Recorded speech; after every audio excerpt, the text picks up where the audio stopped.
आप सभी का बहुत स्वागत है एबीपी गंगा में और आपके साथ हूं मैं दीपा बाफिला। सुबह के 9 बज गए हैं, वक्त हो गया है सुनो यूपी के मॉर्निंग एडिशन का और मेरे साथ मौजूद है मेरी सहयोगी जया मिश्रा भी, उनके पास भी चलेंगे। सबसे पहले बात कर लेते हैं, पश्चिमी विजय का प्रधान फॉर्मूला आखिर है क्या?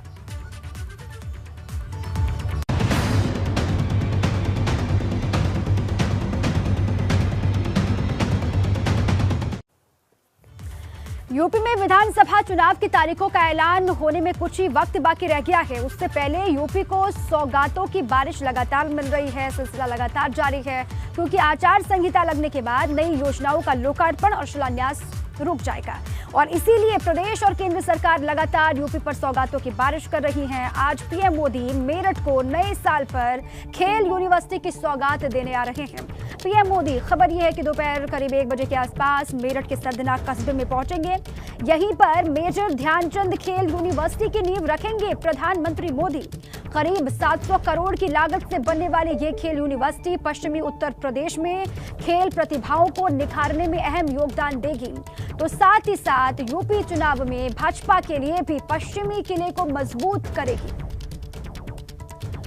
और आज का दिन बहुत बड़ा है। मेजर ध्यानचंद खेल यूनिवर्सिटी में सिंथेटिक हॉकी मैदान, फुटबॉल मैदान, basketball, volleyball, handball, kabaddi ground बनेगा, लॉन टेनिस कोर्ट बनेगा, जिम्नेजियम हॉल होगा, सिंथेटिक रनिंग स्टेडियम होगा, स्विमिंग पूल के साथ ही साइकिल वेलोड्रोम भी वहां पर होगा। और इसके अलावा यहाँ निशानेबाजी, स्क्वैश, जिम्नास्टिक, वेट लिफ्टिंग, तीरंदाजी, केनोइंग और कयाकिंग जैसी प्रशिक्षण की पूरी सुविधा यहाँ पर होगी। और विश्वविद्यालय में 540 महिला और 540 पुरुष खिलाड़ियों को मिला करके 1080 खिलाड़ियों को प्रशिक्षण देने की क्षमता होगी।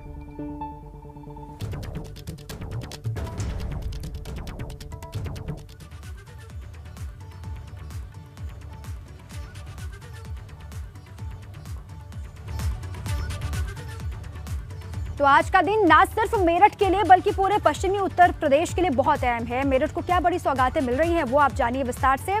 पीएम का मिनट टू मिनट कार्यक्रम क्या है, सबसे पहले वो आपको बताते हैं। मेरठ के आर्मी हेलीपैड पर लैंड करेंगे, खबर यह है सुबह 11:30 बजे और सुबह 11:50 पर मेरठ के शहीद स्मारक पहुंचेंगे प्रधानमंत्री मोदी। और उसके बाद जानकारी ये मिल रही है कि दोपहर 12:10 पर शहीद स्मारक से अघोरनाथ मंदिर के लिए निकलेंगे प्रधानमंत्री मोदी, ऐसी जानकारी है। और फिर उसके बाद दोपहर 12:15 बजे अघोरनाथ मंदिर पहुंचेंगे और दर्शन पूजन का कार्यक्रम वहां पर रखा गया है।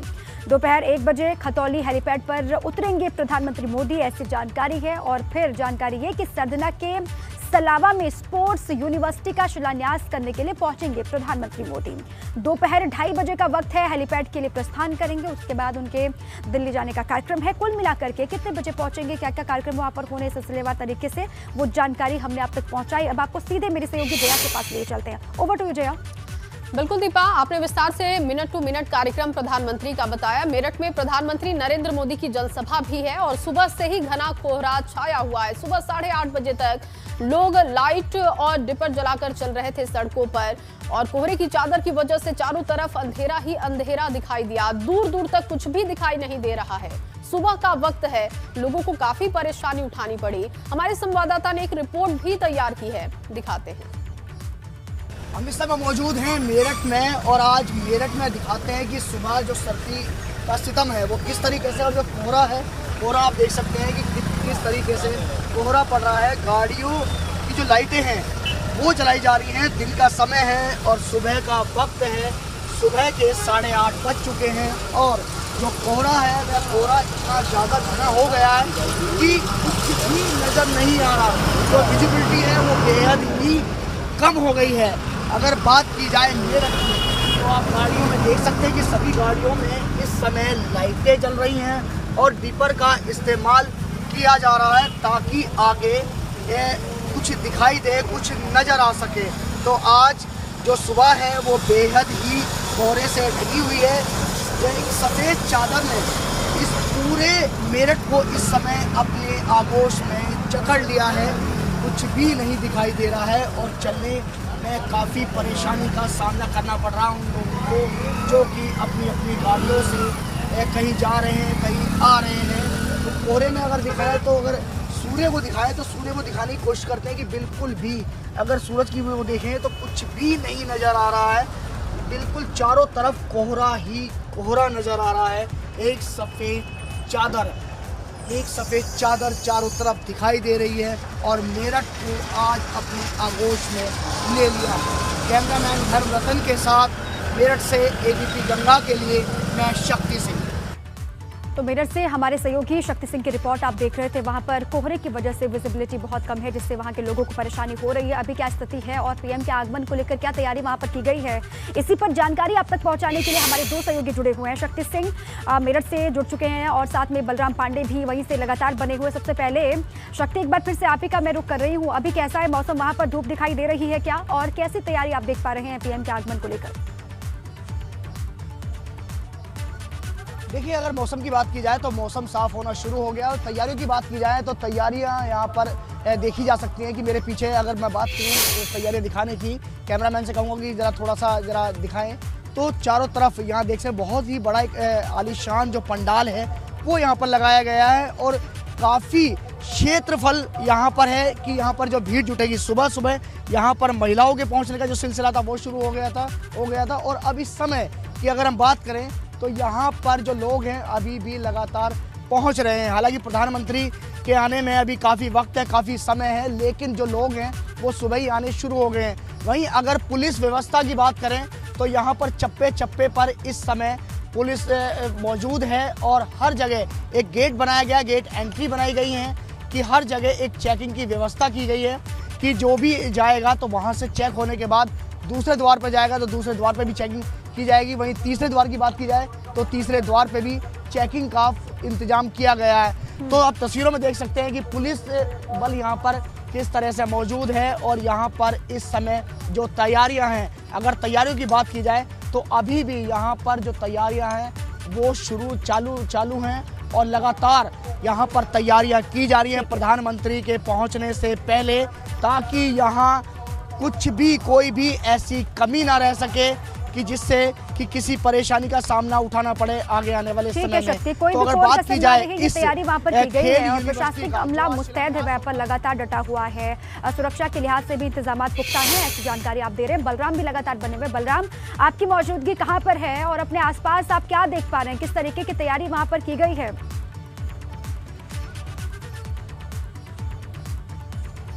देखिए, अगर बात करें हम जनसभा की तैयारी की तो तैयारी लगभग पूरी हो चुकी है, बस इंतजार है तो प्रधानमंत्री जी के आगमन का। लेकिन हम तैयारियों के बारे में आपको सिलसिलेवार तरीके से बताएंगे। सबसे पहले आप देख सकते हैं कि ये सभा स्थल है, यहाँ पर भव्य तैयारी की गई है और माना जा रहा है कि आज यहाँ पर भारी तादाद में लोग जनसभा में शामिल होने के लिए आएंगे। आप देख सकते हैं कि जनसभा में जो भी कार्यकर्ता या जनमानस आएगा उसको बैठने का बेहतरीन इंतजाम किया गया है। साथ ही लगभग 30 एलईडी स्क्रीन लगाई गई हैं ताकि प्रधानमंत्री को देखने में, प्रधानमंत्री के संबोधन को सुनने में किसी भी कार्यकर्ता को कोई दिक्कत ना हो। हालांकि सुबह काफ़ी ज़्यादा ठंड थी, धुंध थी काफ़ी ज़्यादा, ये माना जा रहा था कि कहीं ना कहीं इस धुंध का और इस ठंड का असर जनसभा में भी देखने को मिलेगा। लेकिन अब धीरे धीरे धूप खिलती हुई नजर आ रही है और यहाँ पर जो तैयारियां हैं वो युद्ध स्तर पर की जा रही हैं। यानी माना जा रहा है कि कुछ ही देर में जो कुर्सियां हैं वो भी लगा ली जाएंगी और बस प्रधानमंत्री जब यहाँ पर पहुंचेंगे तो वो सबसे पहले खेल विश्वविद्यालय का शिलान्यास करेंगे और उसके बाद एक बड़ा तोहफा मेरठ और पश्चिमी उत्तर प्रदेश की जनता को देंगे। आपको बता दें, लगभग 700 करोड़ की लागत से ये खेल विश्वविद्यालय बनाया जाएगा और 91 एकड़ में ये विश्वविद्यालय बनकर तैयार होगा। आज प्रधानमंत्री की ये जो जनसभा है काफी अहम है, क्योंकि पश्चिमी उत्तर प्रदेश में वो किसान आंदोलन खत्म होने के बाद पहली बार आ रहे हैं और ऐसा माना जा रहा है कि जो किसानों में मनमुटाव था, जो सरकार के प्रति आक्रोश था, वो भी आज इस मंच के जरिए देश के प्रधानमंत्री नरेंद्र मोदी दूर करने का काम करेंगे। और एक बार फिर जो 2017 में भारतीय जनता पार्टी ने पश्चिमी उत्तर प्रदेश में अपनी जमीन तैयार की थी, उसे बरकरार रखने की कोशिश करेंगे और कोशिश ये भी होगी कि 2017 से बेहतर रिजल्ट 2022 में आए। अगर हम मेरठ की बात करें तो मेरठ में 7 विधानसभाएं हैं जिसमें से 6 विधानसभाओं पर बीजेपी का कब्जा है, एक विधानसभा पे समाजवादी पार्टी का विधायक है। लेकिन 2022 में अब तैयारी इस बात की है कि 2022 में यहाँ के नतीजे क्या होते हैं। बहुत शुक्रिया फिलहाल आप दोनों का तमाम जानकारी के लिए, तस्वीरें दिखाने के लिए। उधर मेरठ के ग्राम सलावा में पीएम मोदी की विशाल रैली है और यहाँ पास ही गंग नहर भी है, जहां रैली में शामिल होने आए लोग पहुंच रहे हैं। एनडीआरएफ की टीम भी तैयारी में लगी हुई है, जिससे यहां पहुंचने वाले लोग किसी हादसे का शिकार ना हो जाए। देखते हैं गंग नहर के पास से संवाददाता शक्ति सिंह की ये रिपोर्ट। एनडीआरएफ की तरफ से ये नाव तैयार की जा रही है और उसके बाद ये नाव इस जो नहर है, गंग नहर, इसमें उतारी जाएगी। बात करते हैं, आप बताइए कि ये जो नाव है तैयार की जा रही है, तो क्या ये नहर में उतारी जाएगी? जी सर, ये हमारी 8वीं वाहिनी राष्ट्रीय आपदा मोचन बल गाजियाबाद से टीम बुलाई गई है पीएम विजिट को ध्यान में रखते हुए। तो ये अभी हमने इसको ध्यान में रखते हुए, चूँकि यहाँ पर संभावना है कि मे भी कोई फाल हो जाए, गिर जाए, तो ये बोट हम उस साइड में लगाएंगे ताकि आने वाले अगर कुछ ऐसा होता है, मिस हैपनिंग कुछ होती है, तो उसको हम टैकल कर सकें। तैयारी पूरी? जी पूरी है। हमारी बोट उधर भी लगी हुई है, 3-4 बोट उधर लगी हुई है, जो प्रॉपर रैकी करेगी, मूवेबल रहेगी। बिल्कुल, नरेंद्र मोदी के आने से पहले जो यहाँ तैयारियां हैं, हम आपको तैयारियां दिखा रहे हैं कि यहाँ पर तैयारियां किस तरह की है। यहाँ पर हमने जो गांव के लोग हैं, जो महिलाएं हैं, दूर दूर के गांवों से आई हुई हैं, उनको भी दिखाया। और जो यहाँ पर जो जवान हैं, एनडीआरएफ के जवान हैं, यहाँ पर नाव तैयार कर रहे हैं, उनसे भी बात की। मेरठ से एबीपी गंगा के लिए कैमरामैन धर्मरतन के साथ मैं शक्ति सिंह। तो पीएम का आगमन वहां पर हो रहा है। मेरठ में हर हिस्से की तस्वीर क्या है वो लगातार हम आपको दिखा रहे हैं। अब चलिए, मेजर ध्यानचंद यूनिवर्सिटी जिसकी नींव रखने वाले हैं प्रधानमंत्री मोदी, उसकी खूबियां क्या है वो आपको बताते हैं।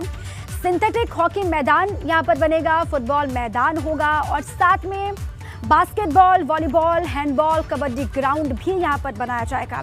लॉन टेनिस कोर्ट भी यहाँ पर बनेगा, जिम्नेजियम हॉल होगा, सिंथेटिक रनिंग स्टेडियम यहाँ पर बनाया जाएगा और इसके अलावा स्विमिंग पूल के साथ ही साइकिल वेलोड्रोम भी यहाँ पर तैयार किया जाएगा और विश्व स्तरीय खेल सुविधाओं की यूनिवर्सिटी में सुविधा होगी। ये कहा जा रहा है कि विश्व स्तरीय जो खेल सुविधाएं हैं उनको भी यहाँ पर तवज्जो दी जाएगी। अब सीधे चलते हैं जया के पास। जया।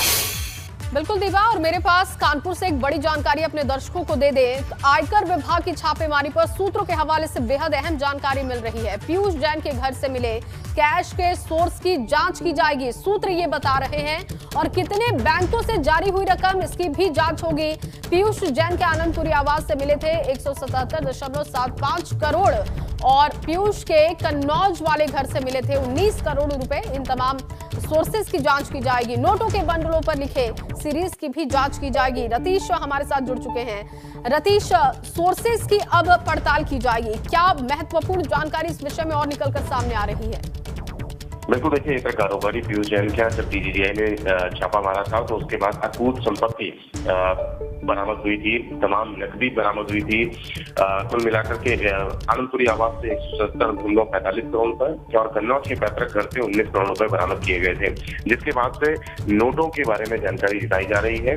और अब यहाँ जो हमारे सूत्र बता रहे हैं उसमें ये निकल करके सामने आया है कि कितने बैंकों से ये रकम जारी की गई है, इस बात की पड़ताल की जा रही है। क्योंकि 500 रुपए के 3 लाख नए नोटों का नए नोट मिले हैं, तो इनका मिलान किया जाएगा कि ये कहाँ से आए।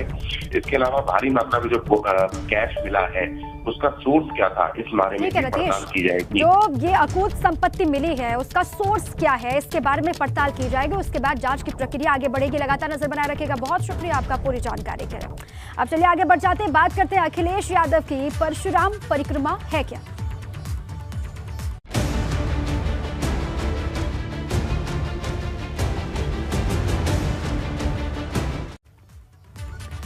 अखिलेश यादव की विजय यात्रा का 10वां फेज आज से शुरू होने जा रहा है। लखनऊ के गोसाईगंज से इसकी शुरुआत करेंगे अखिलेश यादव। गोसाईगंज के महुरा कला गांव जाएंगे अखिलेश। महुरा कला में परशुराम मंदिर का उद्घाटन करने वाले हैं। पूर्वांचल एक्सप्रेसवे के पास बना है परशुराम का मंदिर और सपा नेता संतोष पांडे ने निर्माण इसका करवाया है। अब शुरुआत करने वाले हैं आज 10वें फेज की अखिलेश यादव विजय यात्रा लेकर के लगातार उत्तर प्रदेश के अलग अलग हिस्सों की तरफ वो निकल पड़े हैं और लखनऊ के गोसाईगंज से इसकी शुरुआत आज वो करने वाले हैं 10वें फेज की। गोसाईगंज के महुरा कला गांव जाएंगे अखिलेश यादव।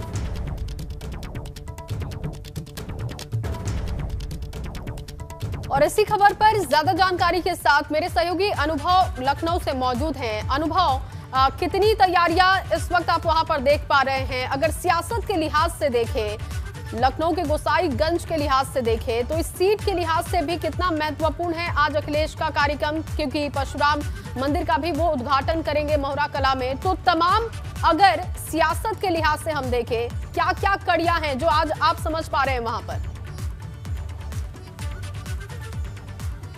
देखिए, 2022 के चुनाव के लिहाज से अगर इसको देखा जाए तो कहीं ना कहीं समाजवादी पार्टी की कोशिश है कि कैसे ब्राह्मणों को साथ लाया जाए। चुनाव से पहले हमने आपको पहले दिखाया, स्टार्टिंग पॉइंट पर हम थे जहां से वो विजय यात्रा शुरू होगी। हम अब इस वक्त हैं जहां पर इस यात्रा का समापन होगा और यही महुरा कला गांव है जहां पर परशुराम जी का ये मंदिर है। भीतर आप देखिए 11 फीट की ये प्रतिमा है, पूरी कांसे की प्रतिमा है। और समाजवादी पार्टी के जो पूर्व विधायक हैं लंबुआ सुल्तानपुर से संतोष पांडे, उन्होंने ये मंदिर बनवाया है, उन्हीं की जमीन है और ये प्रतिमा भी लगवाई है। और अखिलेश यादव जो आज 10वां चरण है उनकी विजय यात्रा का, जो लखनऊ में हो रही है, बहुत दूरी उसकी बहुत कम है, कुल 15 किलोमीटर की ही दूरी यात्रा तय करेगी। लेकिन 3 महत्वपूर्ण कार्यक्रम होंगे। पहला जो हमने दिखाया HCL जहां पर है, वहां से शुरुआत होगी लखनऊ महानगर का कार्यक्रम है 5 विधानसभाओं का।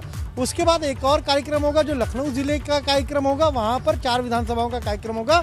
और ये तीसरा कार्यक्रम होगा जिसे कर रहे हैं समाजवादी पार्टी के पूर्व विधायक संतोष पांडे। और कोशिश यही है ब्राह्मणों को साथ लाने की, ब्राह्मणों को रिझाने की। हमने आपको परशुराम जी की प्रतिमा दिखाई और सबसे महत्वपूर्ण ये, अगर आप देखिए 108 फीट की ऊंचाई का ये जो फरसा है, ये यहाँ पर लगाया गया है और ये एक आकर्षण का केंद्र है। इतना, अगर हम कहीं इतनी ऊंचाई पर फरसा यहाँ लगाया गया है, प्रतिमा 11 फीट की है लेकिन ये फरसा 108 फीट की ऊंचाई पर लगाया गया। पूरा तकरीबन 1 बीघे का ये इलाका है, यहीं पर ये मंदिर बनाया गया। और अभी 108 फीट की एक प्रतिमा इसी तरह की लगाई जाएगी, क्योंकि वो जयपुर में तैयार हो रही है, अभी तैयार होकर आ नहीं पाई है, इसीलिए पहले ये 11 फीट की प्रतिमा यहाँ पर लगा दी गई। लेकिन अखिलेश यादव हर जिले में जा रहे हैं, विजय यात्रा निकाल रहे हैं। कहीं वो 60 किलोमीटर की यात्रा करते हैं, कहीं 80 किलोमीटर की यात्रा करते हैं। उनकी हर यात्रा में कुछ ना कुछ नया है, ये लगातार वो इस बात का दावा भी कर रहे हैं और इसी से जनता आ रही है सामने। अखिलेश यादव ये भी कहते हुए दिखाई देते हैं। हालांकि आज जब वो यहाँ पर पहुंचेंगे, किन मुद्दों पर फोकस होगा देखना होगा। बहुत शुक्रिया आपका तमाम जानकारी के लिए। आगे बढ़ते हैं, बात करते हैं केजरीवाल की गारंटी वाली घंटी की। उत्तर प्रदेश के आगामी विधानसभा चुनाव 2022 में दमदारी से उतरने की तैयारी में लगी आम आदमी पार्टी पूरी तरीके से सक्रिय हो गई है। और इसी के चलते आप लखनऊ के स्मृति उपवन में आज रोजगार गारंटी रैली का आयोजन करने के साथ ही यूपी में अपनी ताकत दिखाएगी। अरविंद केजरीवाल की मौजूदगी भी वहां पर होगी। लखनऊ में अरविंद केजरीवाल होंगे और वहां से रोजगार गारंटी महारैली की शुरुआत वो करने जा रहे हैं। अब केजरीवाल की गारंटी वाली घंटी है क्या, वो आपको समझाते हैं। दिल्ली के मुख्यमंत्री अरविंद केजरीवाल लखनऊ में महारैली करने जा रहे हैं। ये रैली सुबह 11 बजे से लखनऊ के स्मृति उपवन में होगी और पार्टी ने इस रैली को रोजगार गारंटी महारैली का नाम दिया है। इसके भी अपने अलग मायने हैं। रैली में केजरीवाल यूपी के बेरोजगारों के लिए बड़ी घोषणा आज करेंगे। यूपी में कैसी सरकार होगी इसका खाका अरविंद केजरीवाल सामने रखेंगे। अब अगली जो सरकार आएगी, आपकी सरकार आएगी, दावा अरविंद केजरीवाल कर रहे हैं। अब अगली सरकार उनकी कैसी होगी, पूरा खाका वो रखेंगे यूपी की जनता के सामने। आपको ले चलते जया के पास। Over to you Jaya. और इस वक्त ज्यादा जानकारी के साथ शैलेश भी लखनऊ से जुड़ चुके हैं। शैलेश, क्योंकि आज अरविंद केजरीवाल पहुंच रहे हैं यूपी के दौरे पर और कैसी सरकार होनी चाहिए इसका खाका पेश करेंगे। कितनी तैयारी आम आदमी पार्टी कार्यकर्ताओं की तरफ से? बिल्कुल, यह बहुत बड़ी रैली है और ये इस चुनाव में अगर देखें तो अरविंद केजरीवाल की पहली इतनी बड़ी रैली यहाँ पर होने जा रही है लखनऊ में। आप यहाँ पर पहले नज़ारा दिखाते, देखिए ये पूरा मंच जो है तैयार हो चुका है। यहाँ पर अरविंद केजरीवाल के साथ में तमाम और जो अतिथि होंगे, उनके जो खास लोग होंगे, पार्टी के जो बड़े चेहरे होंगे वो नज़र आएंगे यहाँ पर। और इसके बाद अगर हम बात करते हैं तो उन होल्डिंग्स की तरफ आपको एक तस्वीर दिखाते हैं, जो वादे हैं, जो घोषणाएं हैं, जिनको लेकर आज यहाँ पर मुख्यमंत्री अरविंद केजरीवाल जो चर्चा करेंगे। सामने आप देख सकते हैं लिखा है केजरीवाल का वादा और नीचे 300 यूनिट बिजली मुफ्त, किसानों को सिंचाई के लिए व्यवस्था मुफ्त, किसानों को बिजली मुफ्त, पुराने बिजली के जो बिल बकाया है वो माफ़, हर साल 10 लाख रोजगार, 5,000 रुपये बेरोजगारी भत्ता, जो नौकरियां होंगी सरकारी उनमें 80% आरक्षण यूपी वालों को। तो ये वो तमाम वादे हैं जो पार्टी की तरफ से किए जा रहे हैं, लेकिन कितना ये इम्पैक्ट डालेंगे वो देखने वाली बात होगी। एक नज़ारा और दिखाते हैं आपको। ये दावा किया जा रहा है पार्टी की तरफ से कि ये जो रैली स्थल है, जो स्मृति उपवन में, ये पूरा खचाखच भरा होगा। हजारों की संख्या में तो यहाँ पर आप देख सकते हैं कुर्सियां ही लगी दिख रही हैं। कार्यकर्ताओं का दूर दूर से आना शुरू हो चुका है। बाहर भी बसों का रेला लगा हुआ है। बात करेंगे यहाँ पर हम चल के कुछ उन लोगों से जो आज यहाँ पर इस रैली में शामिल होने के लिए आए हैं अपने नेता की, क्योंकि इससे पहले लगातार चाहे भाजपा हो चाहे सपा। बिल्कुल शैलेश, आपने तस्वीरें दिखाई, आगे भी हम आपसे अपडेट लेते रहेंगे। फिलहाल के लिए बहुत शुक्रिया आपका, तमाम जानकारी के लिए, तमाम तस्वीरों के लिए, क्योंकि आज अरविंद केजरीवाल पहुंच रहे हैं, एक बड़ा कार्यक्रम करने जा रहे हैं जिसकी तस्वीरें हमने आपके सामने रखी। और इस बीच एक बड़ी जानकारी है, प्रयागराज में फूटा कोरोना बम, ये बड़ी खबर मिल रही है। नए साल के पहले ही दिन 20 नए संक्रमित पाए गए। कई महीने बाद एक दिन में संक्रमितों की संख्या डबल डिजिट में पहुंच चुकी है और जिले में लगातार बढ़ते जा रहे हैं कोरोना के संक्रमित मरीज, जो कि अपने आप में चिंता का विषय है।